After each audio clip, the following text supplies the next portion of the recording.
Alright, troopers, welcome to the LuaX scripting course. Today we'll be going over conditional statements. Right, so let's get started. Chapter 4, Conditional Statements. What is a conditional statement? A conditional statement is what the name implies, a statement that checks if the conditions with an S given are met.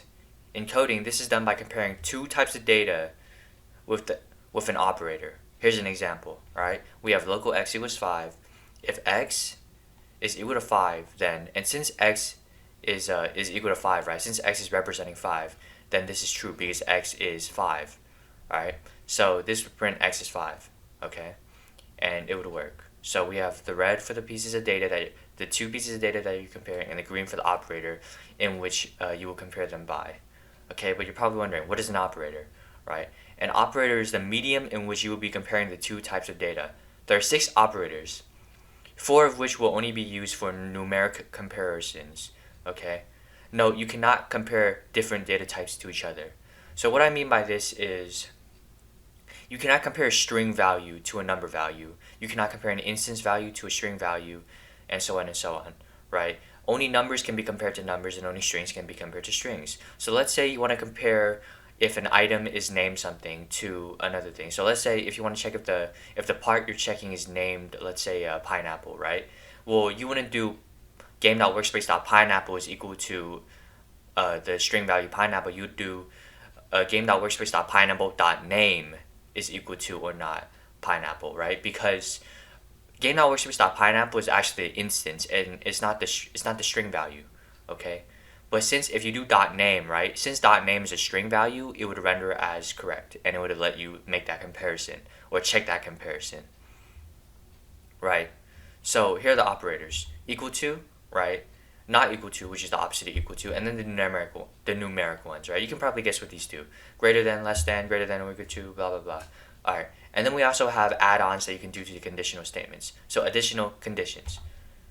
Else if. The else if statement is used after an if and reads in English like this, alright?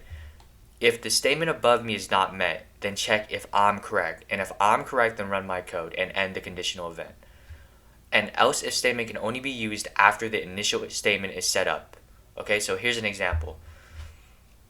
So we're going to set the local variables, x is equal to 5 and y is equal to 6, right? And then if x is equal to 4, then print x is equal to 5, or print x is 5, but don't worry about that. Else if y is equal to 6, then print y is 6, okay, and then end it. So let's see, is x equal to 4? Well, think about it. Is 5 equal to 4? No, so that would be incorrect, and it would skip this, and it would go over to, and it would check the else if.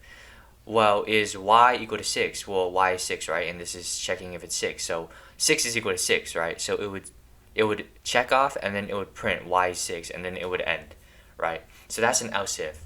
What an else is the else statement is used after an if and reads in English like this: if the statement above me is not met, then run my code without exception, okay?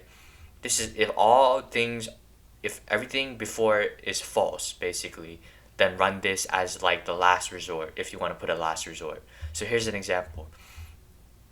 So we did x is equal to 5, right? If x is equal to 4, which is not, since 5 is not 4, then it would skip this, and then this would be true, right? Because since this is false, this is now true. So it would print, bruh, it's nothing, and then end. Okay, so that's an else statement. Now, you can also add on to a singular if and a singular else if. You can't add on to else's, though, because they're kind of like their own thing. Okay, so multi-conditional statements, and, alright, requires the left and right conditions next to it to be correct.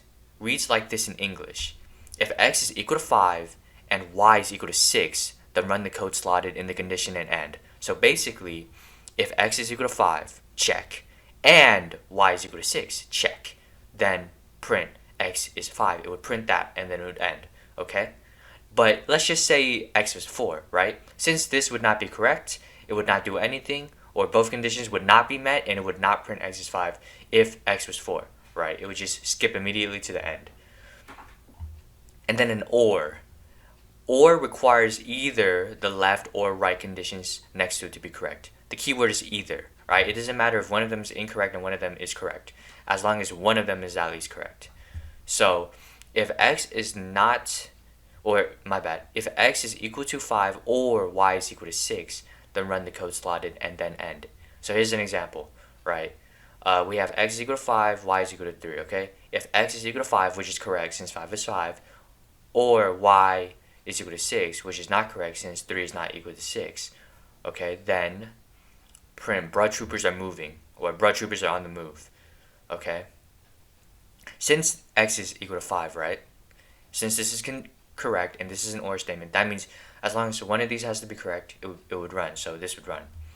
And then we have the not. The not requires the opposite of the condition next to it to be rendered as correct. Alright, it reads like this. So if not x is equal to 5, then run the code slotted.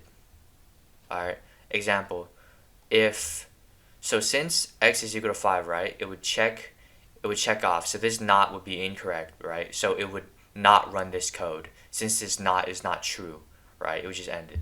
Make sense? Okay, and then we have one last thing, which is the rules and conditionals. Okay, so it's like this. Once a conditional is met, it will run the code and then end the whole statement. Okay, the whole statement. So once something's correct, it will run the selected slot and then close out the whole conditional.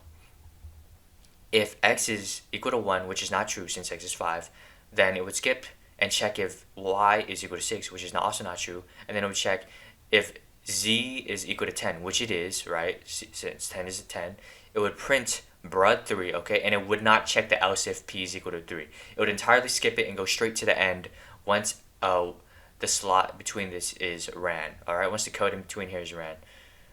And then that's basically it. So that's a quick overview of conditionals, and it's really as simple as it sounds, okay? Don't overcomplicate this shit, right? And that's basically that. So in the next lesson, we'll be going over loops, alright? And that's that. And then be excited for this, right? After loops is functions and events, and that is where you will actually be able to use this information, right? Because right now once you run the game, everything runs, right? The game doesn't wait for anything like the player clicking on the door. The game doesn't wait for that. The game just runs as it runs because it's set like that. So we're gonna make it so that you can like click on a door and you can do stuff in the game, and it's actually gonna do it independently, right? But stay tuned for that. Anyway, hope you have a nice day, and Beharsley's out.